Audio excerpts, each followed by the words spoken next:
Hello students, welcome back to my channel. I am Nikita, your maths teacher. તો આપણે જોઈ રહ્યા હતા ધોરણ 10 નું ચેપ્ટર નંબર 13 આંકડાશાસ્ત્ર, જેમાં સ્વાધ્યાય 13.1 નો આજે આપણે દાખલા નંબર 3 કરીશું. ઓલરેડી મેં ઇન્ટ્રોડક્શન નો વિડીયો અપલોડ કરી દીધો છે, જેમાં મેં તમને બહુ ડિટેલમાં મધ્યક કઈ રીતે શોધવાનો અને મધ્યકને લગતા જે તમામ હેતુલક્ષી પ્રશ્ન પરીક્ષામાં પૂછાય છે બધું જ ડિસ્કશન આપણે ઇન્ટ્રોડક્શનના વિડીયોમાં કરી લીધેલું છે. જો તમે ના જોયું હોય તો એ વિડીયો તમે જોઈ શકો છો, હું ડિસ્ક્રિપ્શનમાં લિંક આપી દઈશ. બાકી આપણે કન્ટિન્યુ કરીએ 13.1 નો ત્રીજો દાખલો, જેમાં તમને જો કીધું હોય કે ભાઈ આ જ રીતનો ઉપયોગ કરો તો તમારે એ રીતનો ઉપયોગ કરવાનો રહેશે, જે મેં ઇન્ટ્રોડક્શનના વિડીયોમાં ડિટેલમાં શીખવેલું છે.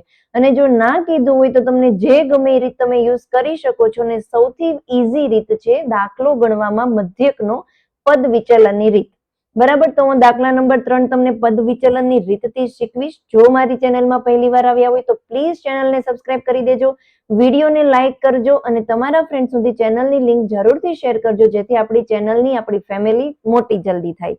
આવો તો આપણે શરૂઆત કરીએ છીએ ત્રીજા દાખલામાં, જેમાં આપણને કીધું છે કે નીચે આવૃત્તિ વિતરણ વસ્તીના બાળકોનું દૈનિક ખિસ્સા ભથ્થું દર્શાવે છે. ખિસ્સા ભથ્થાનો મધ્યક 18 છે. જો આ જે દાખલો છે ને, ઘણા બધા સ્ટુડન્ટ એમ થતું છે કે આમાં શું કરવું, અને આ ટાઈપનો દાખલો ખૂટતી આવૃત્તિનો દાખલો પૂછાવાની શક્યતા ચાન્સીસ એક્ઝામમાં વધારે છે. તો આપણે વ્યવસ્થિત શીખી લેશું, જેથી આપણા 4 માર્ક્સ આપણને બેઠા બેઠા ખિસ્સામાં મળી જાય. તો જ્યારે તમને ખૂટતી આવૃત્તિનો દાખલો હોય ને, જેમ કે તમે અહીંયા જોઈ શકો છો, આપણે એફ શોધવાનું છે. એફ એનો મતલબ શું કે આપણે ખૂટતી આવૃત્તિ શોધવાની છે. ત્યારે હંમેશા તમને રકમમાં મધ્યક આપી દીધેલો હશે. જેમ કે અહીંયા મધ્યક કેટલો છે? 18. ઓકે, તો આ જે ટેબલ છે અને આપણે બેઠે બેઠું કોષ્ટકમાં કઈ રીતે કરવાનું જોવો. અહીંયા મેં વર્ગ અને આવૃત્તિ જે પણ હતું તમે જોઈ શકો છો કે અહીંયા વર્ગ હતું કે 11 થી 13 એની આવૃત્તિ 7, 13 થી 15 એની આવૃત્તિ 6. આવું આખું મેં અહીંયા કોષ્ટકની 2 કોલમ લખી નાખેલી છે, અને બીજી 3 કોલમ આપણે ભરવાની બાકી છે. ને કઈ રીતે ભરીએ હમણાં આપણે અહીંયા ડિસ્કસ કરીશું. તો ગમે એ રીતથી હું અહીંયા દાખલો પદ વિચલનની રીતથી કરું છું, તમે ગમે એ રીતથી કરો, જેમ કે પદ વિચલનની રીતથી કરો કે ધારેલ મધ્યકની રીતથી કરો, તમારે અહીંયા 3 કોલમ બનાવવી પડશે. એમાંથી ત્રીજી જે કોલમ છે, પહેલી 2 કોલમ તો તમારી રકમ જ છે, બરાબર. ત્રીજી કોલમમાં હંમેશા આવશે મધ્ય કિંમત. તમે ગમે એ રીતથી કરતા હોય, ત્રીજી કોલમમાં તમારે શોધવાનું છે મધ્ય કિંમત, જેને આપણે ડિનોટેડ કરીએ છીએ XI વડે. બરાબર, અહીંયા આવૃત્તિ જે છે એને આપણે ડિનોટેડ કરીએ છીએ FI વડે. હવે આ મધ્ય કિંમત કઈ રીતે શોધવાની? તો હેતુલક્ષી પ્રશ્નમાં પણ પૂછાય છે કે કોઈ પણ વર્ગની મધ્ય કિંમત શોધવા માટે તે વર્ગની અધઃસીમા વત્તા તે વર્ગની ઉધ્વસીમા છેદમાં 2. એનો મતલબ આ વર્ગની સરેરાશ શોધવાની, આ બંનેનો સરવાળો અને એને 2 વડે ભાંગી નાખવાનું. બીજું શોર્ટ ટ્રીક છે, નામ જોવો શું છે? મધ્ય કિંમત. એનો મતલબ કે આ વર્ગમાં, જેમ કે 11 થી લઈને 13 એક વર્ગ છે, તો 11 અને 13 વચ્ચે એક મધ્ય કિંમત આવતી છે. કઈ આવે છે? 12. મધ્ય કિંમત એનો મતલબ કે મધ્યમાં આવતી સંખ્યા. તો 11 અને 13 વચ્ચે 12 છે, તો અહીંયા આપણે લખીએ 12.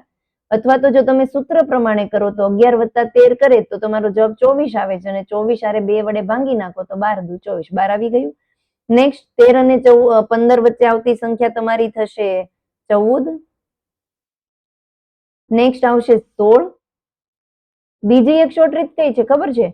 પહેલી તમે ચલો સૂત્રની મદદથી કરી નાખ્યું કે 12 આવ્યું. હવે નેક્સ્ટ કઈ રીતે શોધવાની? તો તમારે વર્ગ લંબાઈ ઉપરથી, જેમ કે અહીંયા આપણે જોઈ શકીએ છીએ 13 માંથી 11 બાદ કરીએ તો વર્ગ લંબાઈ શું છે? 2. એનો મતલબ હરેક મધ્ય કિંમતમાં પાછળના મધ્ય કિંમતમાં 2 ઉમેરતા જાવ અને આગળની મધ્ય કિંમત તમને મળતી જાય. આ બધું ઇન્ટ્રોડક્શનના વિડીયોમાં મેં તમને ડિટેલમાં શીખવેલું છે. 17 અને 19 વચ્ચેની મધ્ય કિંમત અહીંયા આવશે 18. નેક્સ્ટ 19 અને 20 વચ્ચે તમારું થઈ 19 અને 21 વચ્ચે 20. અહીંયા આવશે 22 અને અહીંયા આવશે 24. બરાબર, તો આ ત્રીજી કોલમ આપણી મધ્ય કિંમત આપણને વ્યવસ્થિત રીતે સમજાઈ ગઈ. બીજું તમારે છે ને પેલું તો અહીંયા એ કરી નાખો કે સિગ્મા FI શોધી નાખો. નાવ સિગ્મા FI એટલે શું? કે સિગ્મા એટલે સરવાળો અને FI એટલે કે આ બધાનો આપણે સરવાળો કરવાનો છે. ફટાફટ આપણે સરવાળો કરીએ તો 5 અને 4 9, 9 ને 9 18, 18 અને 6 24, 24 ને 7 31, 31 માં 13 ઉમેરીએ તો 31 માં 13 ઉમેરીએ તો આપણું આવશે 44. તો અહીંયા આવી ગયું 44. હવે જો આ એક F છે. F મતલબ ત્યાં કંઈક આવૃત્તિ છે જે આપણને હાલમાં ખબર નથી, તો આપણે અહીંયા કરી નાખીએ કે 44 વત્તા F. એફ ની કિંમત જે આવે એ ઉમેરવાની રહેશે. બાકી બધી જે સંખ્યા છે એની કિંમત છે 44. ડન. તો અહીંયા મેં આ બધાનો સરવાળો કરી નાખ્યો, જે થાય છે 44 વત્તા એફ. ત્રીજી કોલમ, જો હું અહીંયા, ચલો 3 તો થઈ ગઈ, સોરી, ચોથી કોલમ હું અહીંયા પદ વિચલનની રીત યુઝ કરું છું, એટલે મારું આવશે યુઆઈ. યુઆઈ નું સૂત્ર શું થાય છે? એક્સઆઈ માઇનસ એ છેદમાં એચ, જે તમને હેતુલક્ષી પ્રશ્નમાં પૂછાય છે. અહીંયા તો તમારે સૂત્રની જરૂર નથી, બરાબર? તો હારવાર તમારે ટેવ જ રાખવાની, ટેબલ લખો ને અહીંયા સૂત્ર લખી જ નાખો એટલે માઇન્ડમાં ફિટ થઈ જાય. અહીંયા ગમે એને એકને એ ધારવાનું હોય, પણ જ્યારે ખૂટતી આવૃત્તિનો દાખલો આપણી પાસે હોય ત્યારે એ ગમે એને નહીં, જ્યાં તમારી ખૂટતી આવૃત્તિ હોય એની સાથેની જે મધ્ય કિંમત છે એને જ હંમેશા એ ધારવાનું. તો હું અહીંયા એ ધારું છું 20 ને, કારણ કે ખૂટતી આવૃત્તિ સામેની મધ્ય કિંમત 20 છે. તો જ્યાં હવે તમે એ ધાર્યું છે ત્યાં આપણે 0 લખીશું. પદ વિચલનની રીતથી ઉપરની બાજુ બધા ઋણ સંખ્યા, નીચેની બાજુ 0 ની નીચેની બાજુ બધી ધન સંખ્યા. શરૂઆત કરીએ -1, -2, -3, -4 અને 0 થી નીચે જેટલી પણ સંખ્યા આવશે એમાં પ્લસ આવશે ને 1 થી શરૂઆત કરવાની. 1, 2 પણ જેટલી હોય એટલી, 3, 4 લખતા જાઓ. ઈઝી. નેક્સ્ટ અને છેલ્લી કોલમ તમારી આવશે, જેમાં આપણે કરીશું fi into UI. fi into UI એટલે કે આજે તમારી fi ની કોલમ અને આ યુઆઈ ની કોલમ, આ બંનેનો ગુણાકાર કરવાનો. fi યુઆઈ એટલે કે fi ગુણ્યા યુઆઈ. પ્લસ માઇનસ માઇનસ 7 ચોક 28. નેક્સ્ટ કરીએ પ્લસ માઇનસ માઇનસ 6 તરી 18. નેક્સ્ટ પ્લસ માઇનસ માઇનસ 9 દુ 18. 13 પ્લસ માઇનસ માઇનસ 13 એકા 13. એફ નો ગુણાકાર 0 સાથે કરીએ એટલે જવાબ તમારો 0. 5 એકા 5 અને 4 દુ 8. એટલું ક્લિયર? હવે આ બધાનો સરવાળો કરીએ તો સરવાળા માટેની સંજ્ઞા છે એ સિગ્મા, અને કોનો સરવાળો કરીએ છીએ આપણે? fi ui નો, એટલે એને કહેવાય સિગ્મા fi ui. જ્યારે તમે સરવાળો કરો ત્યારે પહેલા બધી ઋણ સંખ્યાનો સરવાળો કરી નાખો. બધી ઋણ સંખ્યાનો સરવાળો કરીશું ત્યારે એની નિશાની કઈ આવશે? ઋણ.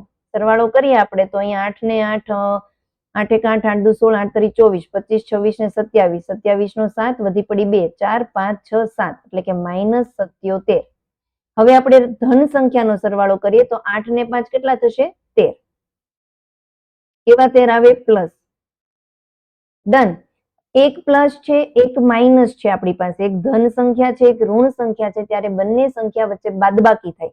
બાદબાકી થઈને જે જવાબ આવશે એને મોટી સંખ્યાની નિશાની આપવાની. જેમ કે અહીંયા 77 મોટી સંખ્યા છે તો એની નિશાની ઋણ છે, તો અહીંયા જે જવાબ આવે એની નિશાની કઈ આવશે? ઋણ. 7 માંથી 3 બાદ કરીએ તો આવશે 4 અને 7 માંથી 1 બાદ કરીએ તો આવશે 6. એનો મતલબ સિગ્મા fi ui નો સરવાળો આવી ગયો -64. અને કઈ રીતે આવ્યો એ આઈ હોપ મેં તમને બધાને ક્લિયર સમજાવ્યું છે અને તમને સમજાઈ ગયું હશે. તો હવે જે મેં અહીંયા ઋણ સંખ્યાનો સરવાળો કર્યો હતો અને ધન સંખ્યાનો કર્યો હતો ને ઇરેઝ કરી નાખો. તો એટલું પરફેક્ટ તમારે ટેબલ પહેલા વ્યવસ્થિત બનાવી લેવાનું. હવે પદ વિચલનની રીતથી આપણે દાખલો ગણીએ છીએ તો એનું મધ્યક શોધવાનું સૂત્ર છે x બાર બરાબર a વત્તા સિગ્મા fi ui ના છેદમાં સિગ્મા fi ગુણ્યા h મતલબ વર્ગ લંબાઈ. તમારી પાસે અહીંયા તમે છે ને સાઈડમાં બધા ડેટા પણ લખી શકો છો, કે જેમ કે મારી પાસે a છે 20, મેં a 20 ધારેલું હતું. સિગ્મા fi ui ની કિંમત છે -64, તો અહીંયા સિગ્મા fi ui બરાબર -64. સિગ્મા fi ની કિંમત છે 44 વત્તા f, તો અહીંયા લખી નાખો 44 વત્તા f.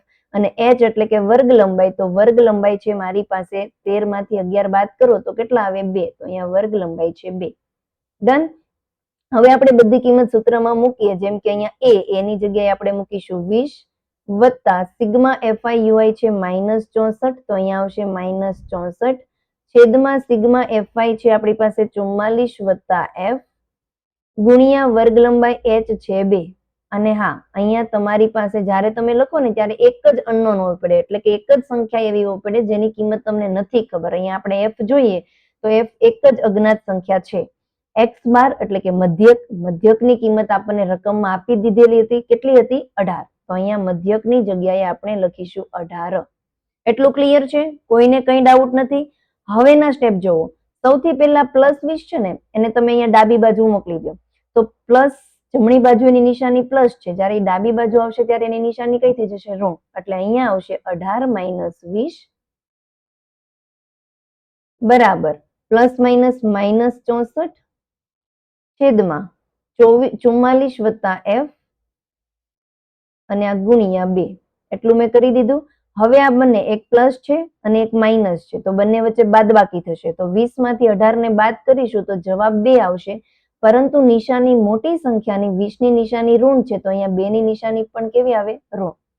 નેક્સ્ટ સ્ટેપ હું શું કરું છું કે આ ગુણાકારના 2 છે ને જમણી બાજુ, એને હું ડાબી બાજુ આપી દઉં છું. તો ગુણાકાર જ્યારે પોતાનું સ્થાન છોડીને ડાબી બાજુ આવશે તો એ ભાગાકારમાં આવી જશે. ઓકે, અહીંયા વધ્યું તમારી પાસે -64. 1 મિનિટ. ઓકે, તો અહીંયા વધ્યું તમારી પાસે -64 છેદમાં 44 વત્તા f. ક્લિયર? હવે જુઓ, અહીંયા હું 2 અને 2 ઉડાડી દઉં તો શું વધશે મારી પાસે? -1. તો હું નેક્સ્ટ સ્લાઇડ લઈ લઉં છું એટલે તમને વધારે આઈડિયા ક્લિયર થઈ જાય. ચલો, આપણે ક્યાં સુધી સ્ટેપ જોયું હતું કે ભાઈ અહીંયા આપણે છેદ ઉડાડી નાખ્યા હતા 2 કા 2, એટલે અહીંયા આવી ગયું -1 બરાબર. જમણી બાજુ હતું -64 છેદમાં 44 વત્તા f. અહીંયા સુધી આપણે કરી દીધું બરાબર. હવે જો માઇનસ ડાબી બાજુ પણ ઋણ સંખ્યા છે ને જમણી બાજુ પણ ઋણ છે, ત્યારે બંને બાજુ જ્યારે ઋણ હોય ને ત્યારે આપણે એને ઉડાડી દઈએ એટલે ધન થઈ જાય. 44 વત્તા f અહીંયા ભાગાકારમાં છે, ભાગાકાર જ્યારે સામેની બાજુ જશે ત્યારે ગુણાકારમાં થશે. તો 1 નો ગુણાકાર આપણે 44 વત્તા f સાથે કરીએ તો 44 ગુણ્યા 1 44 વત્તા f ગુણ્યા 1 f બરાબર. જમણી બાજુ છે 64. આપણે ખૂટતી આવૃત્તિ f ની કિંમત શોધવાની છે, તો અહીંયા f ને કરતા બનાવીએ તો 64 અહીંયા એમ જ રહેશે. 44 પોતાનું સ્થાન છોડીને પ્લસમાં છે, અહીંયા પ્લસમાંથી જ્યારે સામેની બાજુ જશે તો પોતાની નિશાની બદલી નાખશે એટલે થઈ જશે -44. નેક્સ્ટ ખૂટતી આવૃત્તિ f ની કિંમત આપણને મળી ગઈ. 64 માંથી જ્યારે 44 ને બાદ કરીએ તો જવાબ આવશે તમારો 20. આ તમારું આન્સર. આ દાખલામાં જે આપણને ખૂટતી આવૃત્તિ શોધવાની હતી એ મળી ગયું, તો તમારે લખી નાખવાનું આમ ખૂટતી આવૃત્તિની કિંમત 20 થાય. આઈ હોપ બધાને આ દાખલો સમજાણો હશે. ઘણા બધા સ્ટુડન્ટને ખૂટતી આવૃત્તિના દાખલામાં એવું થાય કે અઘરો છે. અઘરો નથી, ઈઝી છે. બસ તમને વ્યવસ્થિત આ બધા જે સ્ટેપ મેં અહીંયા લખ્યા છે ને એ સોલ્વ કરતા આવડવા પડે. ને ક્યારે આવડશે? ખાલી વિડીયો જોવાથી નહીં. તમે પણ એક બુક અને પેન લ્યો, દાખલા મારી સાથે સાથે ગણતા જાઓ એટલે આવડી જશે. જો હજુ સુધી વિડીયો લાઈક ન કર્યો તો પ્લીઝ વિડીયોને લાઈક કરી દેજો, ચેનલને સબસ્ક્રાઇબ કરજો, કારણ કે આ ચેનલમાં તમને પરીક્ષા ટાઈમે બહુ બધું રિવિઝન વિડીયો જોવા મળશે. ગાલા અસાઇનમેન્ટના પણ આપણે પેપર સોલ્વ કરશું, એટલે અત્યારથી કહી દઉં છું ચેનલ સબસ્ક્રાઇબ કરી દો તો તમને નોટિફિકેશન આવે. ઓકે, તો મળીએ મારા નવા વિડીયોમાં. ત્યાં સુધી મહેનત કરતા રહો. Bye bye.